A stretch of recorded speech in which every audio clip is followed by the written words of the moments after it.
Hello and welcome to the Warhammer YouTube channel. Today we'll be talking about Warcry, the new skirmish combat game from Games Workshop, and we'll be specifically talking about the Nighthaunt faction. So let's get into the data.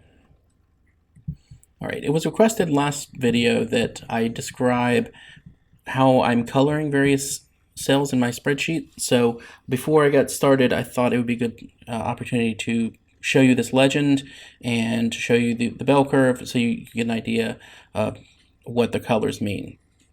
Okay, so for each value in the spreadsheet that you're going to see that's colored, it's going to follow this methodology. So now I'm dealing with all the data in the game. I've been able to actually color things according to where they fall in the bell curve. So for example, if something's colored green, it's pretty much average, but it's above the mean side of average, and if it's yellow, it's still pretty average, but just on the less good side of average.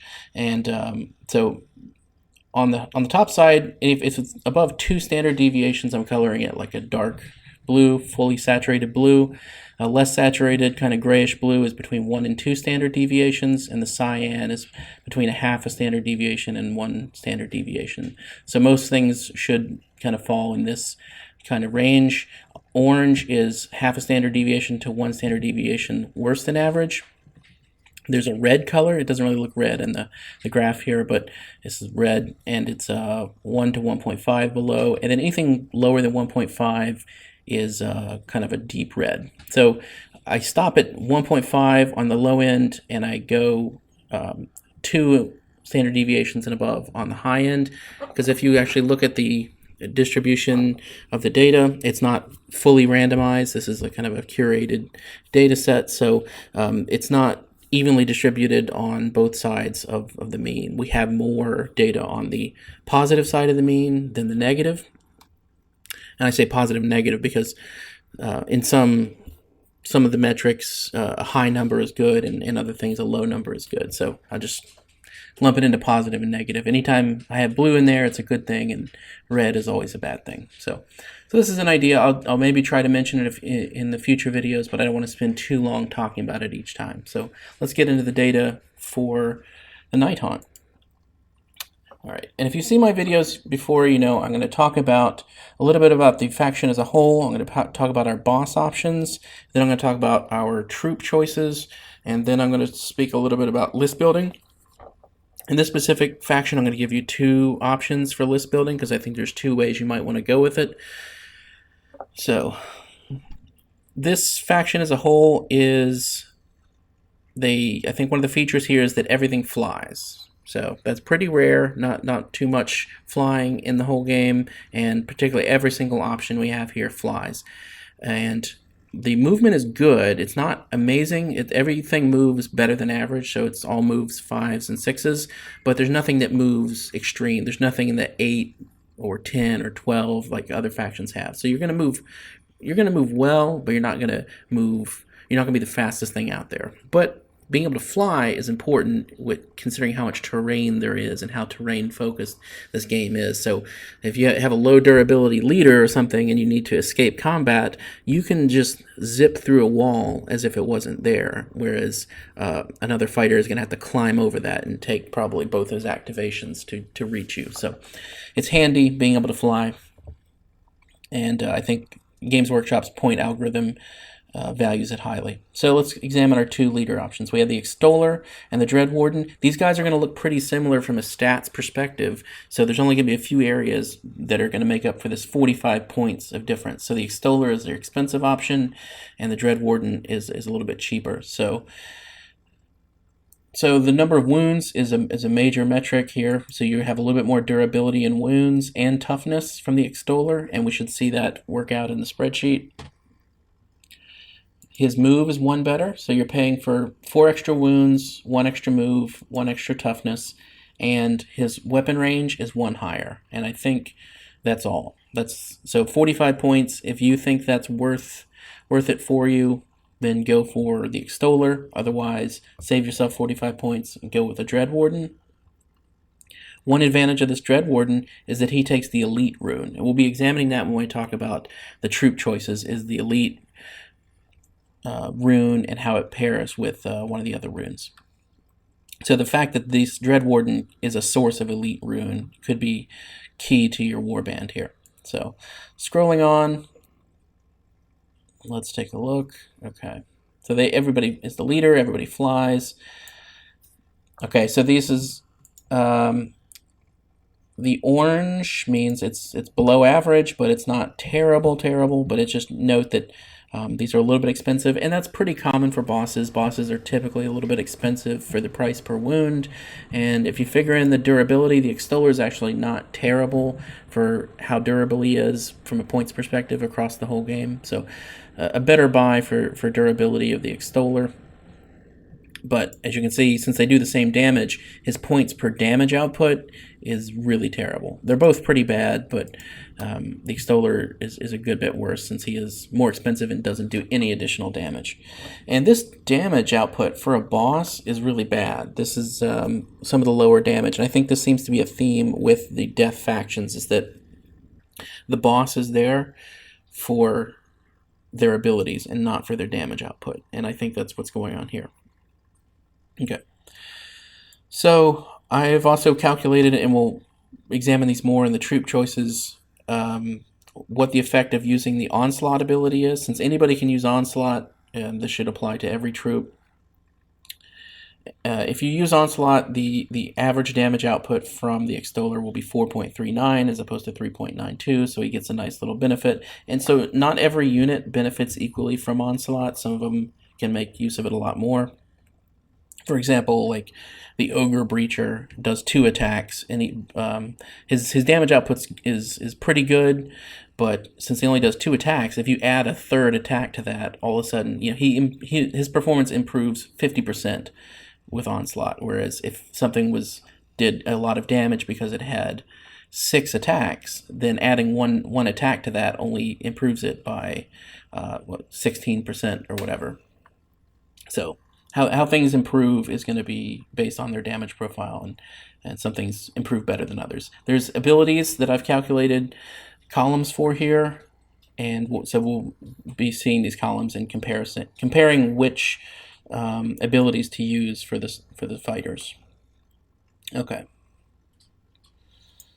So the choice of whether or not you take the Extoller or the Dreadwarden is going to come down to, I think, whether you value durability in your leader, because this extra inch of range I don't think is going to be terribly important, since from your strategy and how you use this warband, this leader isn't really going to be a big damage dealer. So it'd be nice maybe to not have to get him into combat, so it's a potentially slightly positive, but this isn't the reason for this 45 points. I think the extra durability, because if you're banking on your warband being a summoning engine, so your guys die, your leader brings them back, you need to keep your leader on the board as long as possible, and it might be worth that extra 45 points.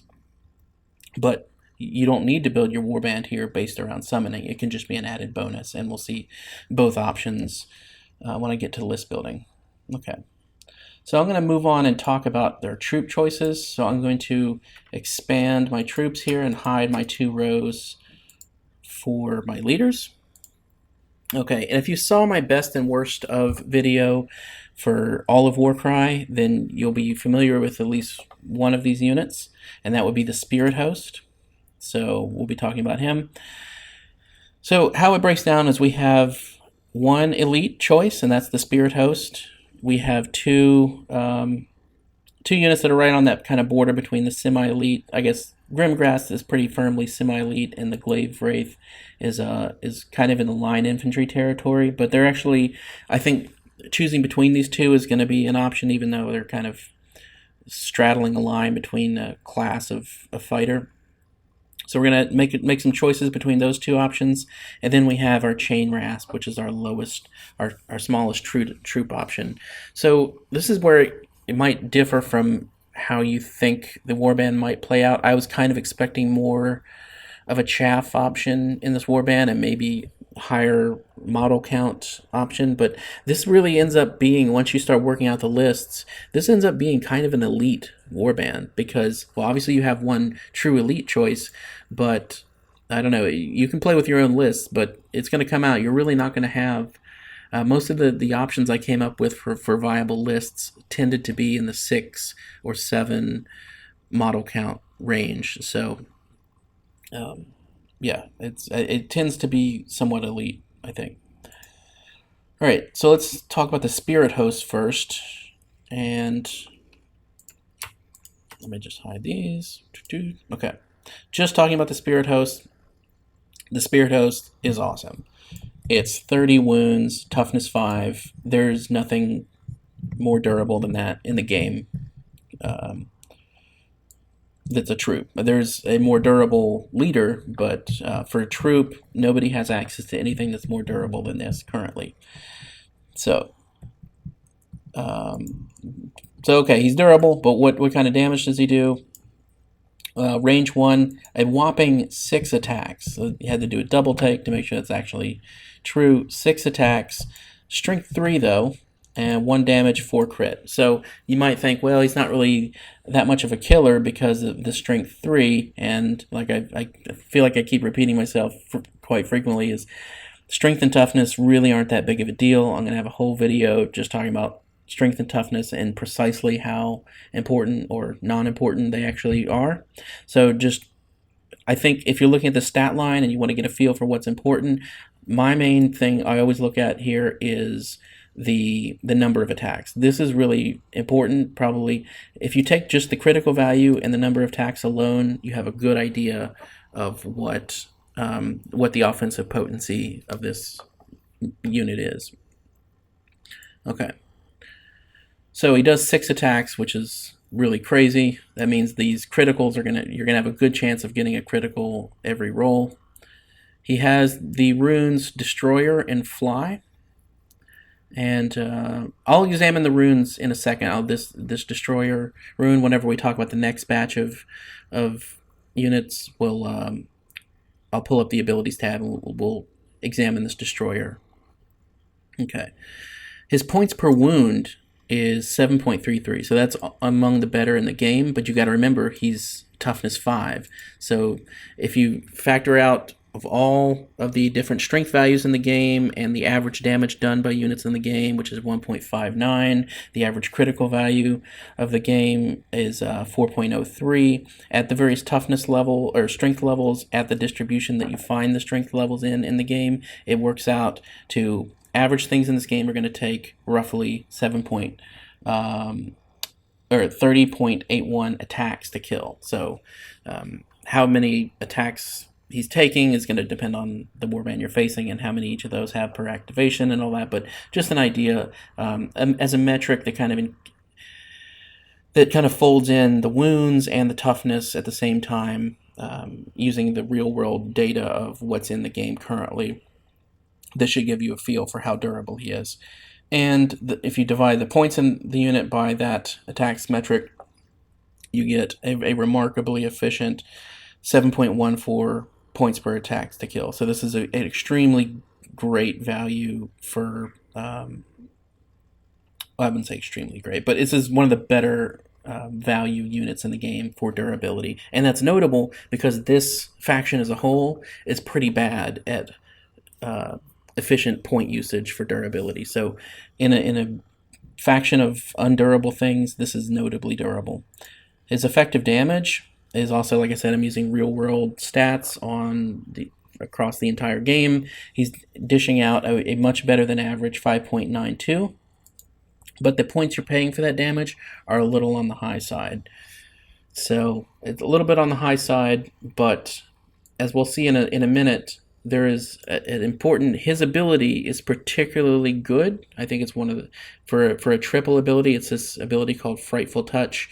And as you can see, I've calculated here the values for using the Onslaught ability and Soul Marked Prey. And this Frightful Touch ability gets him up to 9.16. It's a triple, but if you use it, he will do an average damage of 9.16. Okay.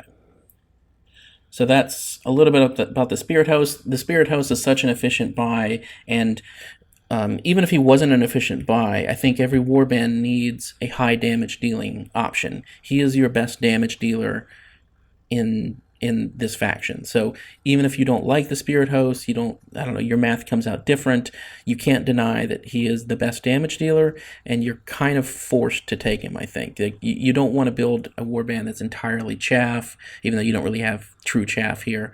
And his damage dealing is healthily above the next two options down, so I think he's such a good option that there shouldn't be a problem taking the Spirit Host.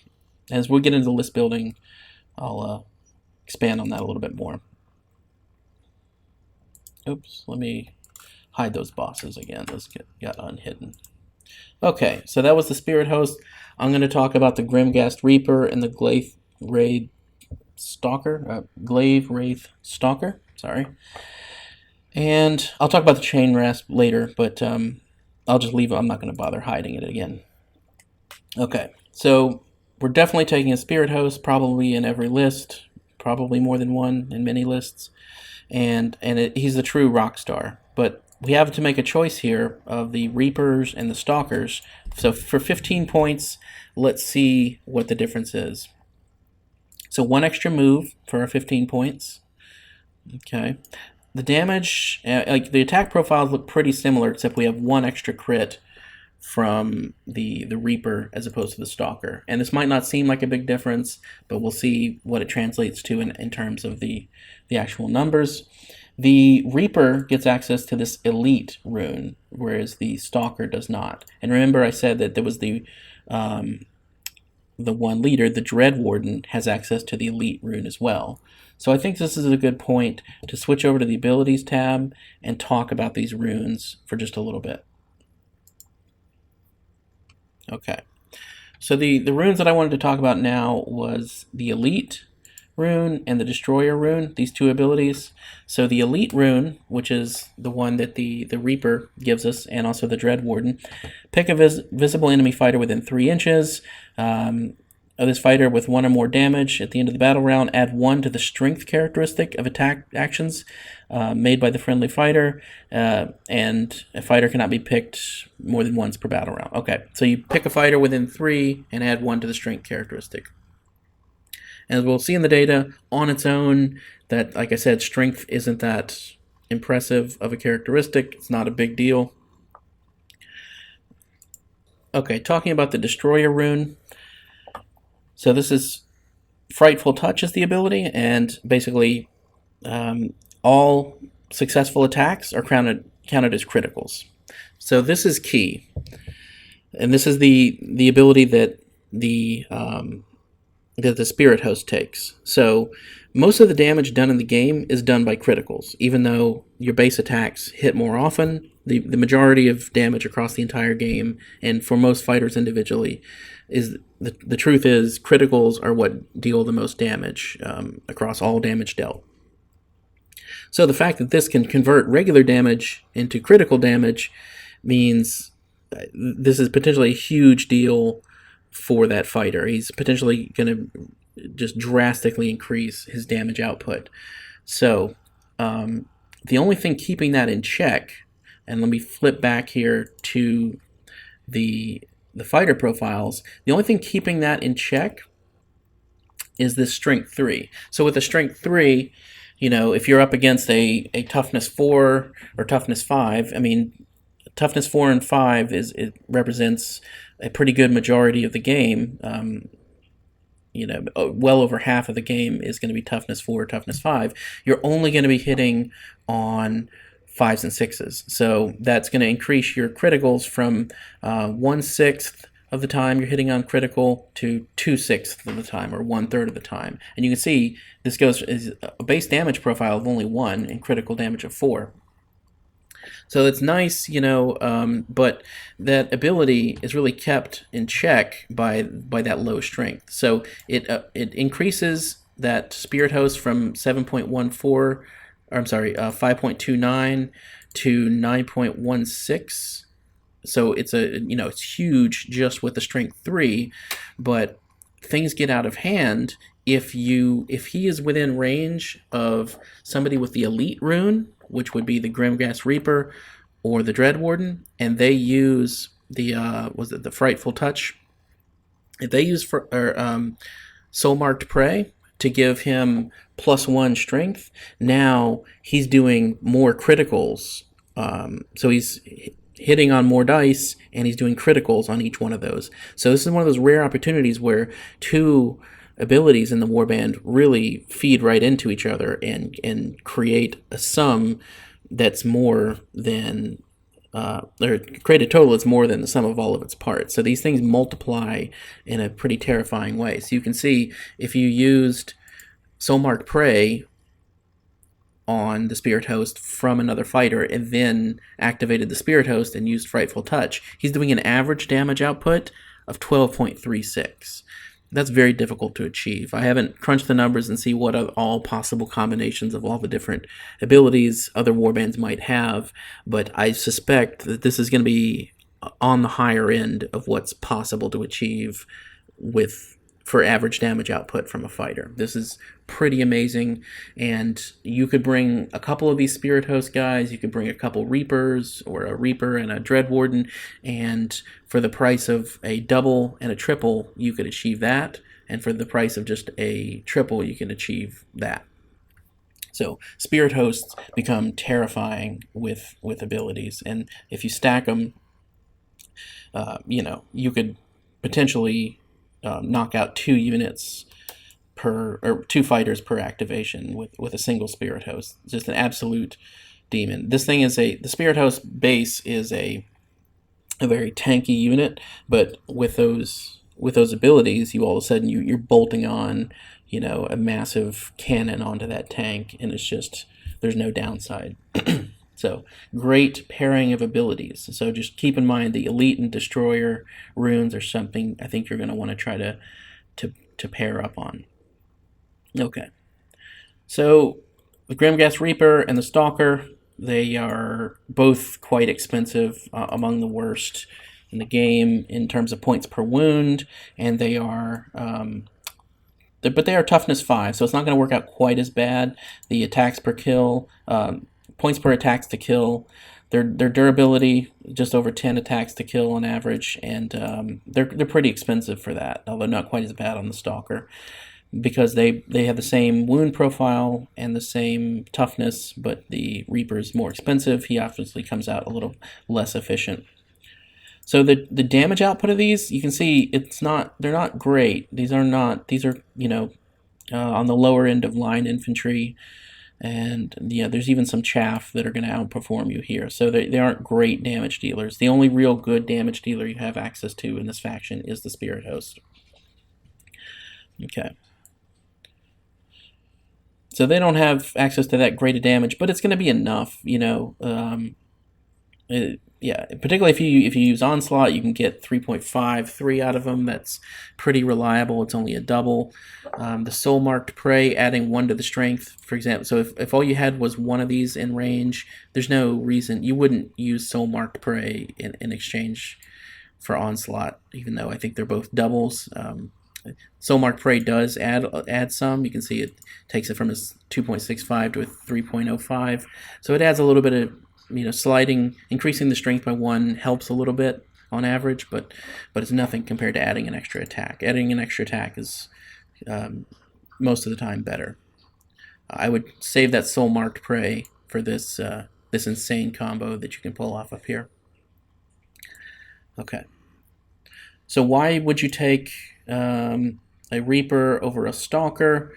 I'm not sure. I mean, the rune really sells it for me. I think I would try to take Reaper whenever I could. This 1 extra movement, I don't really feel is, I don't know. 15 points seems a little bit steep for that, but the access to the Elite rune is where you're paying for that. But that being said, when you actually start working out the various point values, this is a warband with not that many options. You can see you only have 4 choices of troops, so you're going to come into real limiting constraints when it comes to actually plotting out a list for 1,000 points, because there's this few options, and with all of the options being as heavy as they are points wise, like you don't have any, this is your cheapest unit at 80, you don't have anything in the true chaff range, and you have a very expensive elite that you're going to have to take probably one or two of, so you don't have a lot of points to play with. Whether or not you take a Reaper or Stalker, or which combinations of these, might come down to just what you can afford to fit in. So if you can afford the Reaper, I think he's worth it over the Stalker, but just for the elite ability. Okay, so let's talk a little bit about Chainrasps. I'm not very excited about Chainrasps. Initially, when I was looking at this whole faction, I wasn't very excited about anything except for the Spirit Host. I was excited for the Spirit Host, but now I'm a little bit excited for that whole Elite Destroyer rune combination. I think that's pretty cool and kind of scary. And I think I'm also just in general excited about the summoning. So let's look at this Chainrasp. It's not a great unit, I don't think, but it does fly, and it's, I guess, reasonably efficient for points for flying. You have to keep fly in your mind at all times. So it's toughness 4, so it's weaker than the other troops, and it obviously does less damage. A pretty pitiful 2 crit for 1 damage. You can see the critical ratio for this warband as a whole on average is 3, so it's one of the higher crit ratio warbands. Most things are in like the I think average is somewhere in the 2.5 range, so this is well above average in terms of its critical ratio. So it's kind of a finesse style damage dealing warband. Okay, the points per wound are bad, but obviously not as bad as our more expensive choices, and nowhere near as fantastic as the Spirit Host.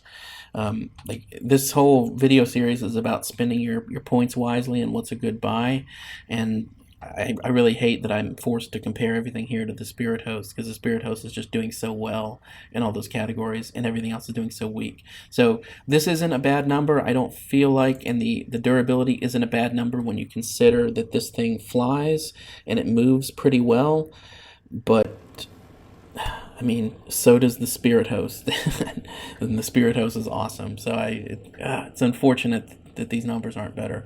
And with the Chainrasp, it just tickles. This is not a good number of damage to do, and it's not even worth it for the points that you're paying.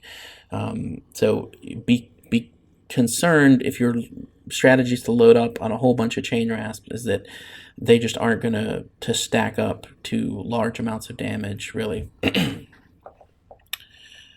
There's something to be said for just one unit that's able to be durable and dish out tons of damage at the same time. It's problematic, and the Chainrasp is kind of the opposite. It's not going to stick around the table very long. It's not going to dish up much damage. So if you have an enemy that is durable and can dish up damage, he can potentially knock out Chainrasps, 2 per turn. So it's going to take some careful generalship, I think, to play these Chainrasps well. All right. So he can benefit from onslaught, but not as drastically as some of the other units. And if you're using Soul Marked Prey just for his benefit, I think it's kind of a waste. 2 is still a pretty bad number, but I guess if you had a whole bunch of them, you can make them slightly less scary. The really confusing thing to me is the Chainrasp's special ability. Let me hop over to the abilities. He takes this rune called Minion, and Minion, if you can read the text, it's basically the same as Onslaught, but it has the added requirement that he needs to be visible to another friendly fighter within 3 inches. And so I don't understand this. I reread the rules for abilities. Maybe I'm missing something. Is there something fundamental that I don't understand about how abilities are used in this game? I don't understand why you would use Chilling Horde and not Onslaught. Onslaught does the exact same thing with no requirement. And the rules say that you can only use 1 ability per activation. So this fighter could, he has to choose 1 of them, but it doesn't say anything about, that I can tell, maybe there is somewhere in some part of the rules I haven't read, that says that you can only use Onslaught once per round. So, if you had 3 Chainrasps and you had 3 doubles, I don't see why you couldn't use Onslaught 3 times. If that is not the case and you can only use Onslaught once, then I understand the purpose of Chilling Horde. But if I'm correct and you can use Onslaught any number of times, as many times as you have doubles, then Chilling Horde is a bizarrely useless ability. I don't understand it. Maybe it's a relic, a game design overlook, something like that. So I added a column for it, but obviously its effect is the same as Onslaught.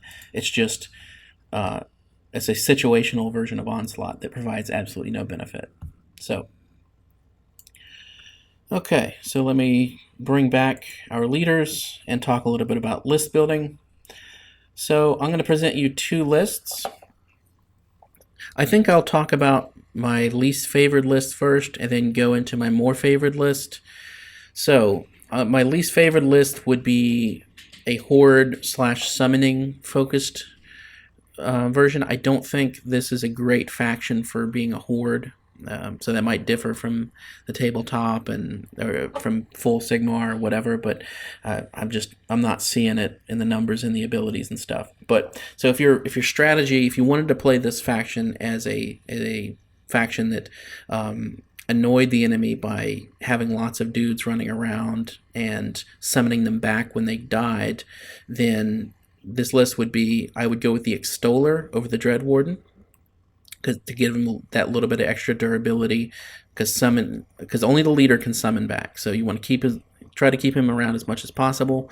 I would go with 1 Spirit Host, 1 Reaper, 1 Stalker, and the reason I chose 1 of each is just because trying to make use of those points. I would take 2 Reapers if I could, but you just run out of points and you got to take a Stalker. So, and that leaves enough room for 4 Chainrasps. So this is 8 models on the table. It's decent. It's not going to be as numerous as other better horde factions, but it's going to be more numerous than an elite faction. And you still have a Spirit Host in there, and you have a Spirit Host and a Reaper, so you have the ability to make use of that combo that I mentioned, but this isn't really an elite focused team.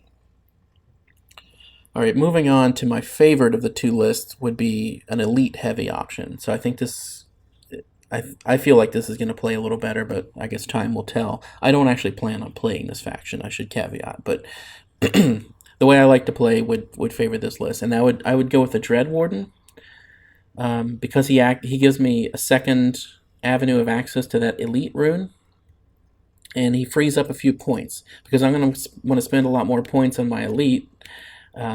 So saving points in the leader, and since the leader's ability isn't going to be quite as important, because if I'm bringing more of these Spirit Hosts, they're going to be a lot more durable, and my opportunity to bring them back and bring them back from the dead in a timely fashion when they can actually influence the flow of the game might not be as I just feel it's going to be a little bit less important because they're probably going to stick around a little bit longer. So summoning is going to be less important in this army. So a Dreadwarden, I'm going to go with 2 Spirit Hosts. And believe me, I tried to figure out a good list where I could fit in 3 of these, but I think for my money here, just trying to fit in as many Spirit Hosts as you can do without sabotaging your list is really the way to go, because it is a clear winner here. So 2 Spirit Hosts was the best I could do, and then I pair that with 3 Reapers. Now I have 4 sources of elite. I have a decent amount of average damage being dealt across my models, and I actually have 6 guys in my warband. So it's pretty much even with other elite factions, and you have some tools here to do some really, really serious damage. You can also take some pretty serious wounds, and you can fly. Everybody flies. I think this would be a fun way to play it, and one of the more competitive type builds. So, yeah, that's all I have for this faction today. I think my next video coming up will be a video discussing toughness and strength and their impact on the game, kind of a meta stats analysis, kind of like my best and worst video. And then I'll be doing another faction. So, see you next time.